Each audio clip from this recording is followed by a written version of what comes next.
Hey people, it's Hugo here. This is going to be a super short video. We're just going to talk about how we can make virtual machines be super efficient. So you've always been able to trigger scripts and jobs in a virtual machine. So in the case of Azure, I'm going to go ahead and put in a name. This will be my Orchestra VM resource group. The virtual machine will be called Orchestra test. You can put in the architecture, so Windows 64 or ARM. And here I'm going to put in my script, so maybe running some data ingestion.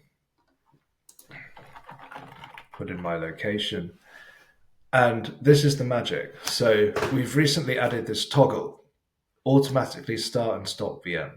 So if this is enabled, then in this case, the Azure virtual machine will be started before the script is run and stopped after the task completes. And this is really powerful. It's kind of like half of like the Elastic container service, because if you have a massive virtual machine and you know you have a script that takes like an hour, it's annoying if that's running all the time, because then it's going to run for 24 hours instead of 1 hour.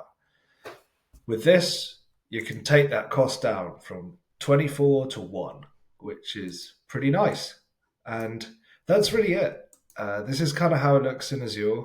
So, you can see 5 hours ago, we started the virtual machine, we've run a command, and then we've powered it off.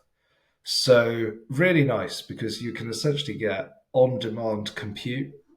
Obviously this doesn't scale horizontally, but instead of having to keep that server on all the time, you just power it on and off again.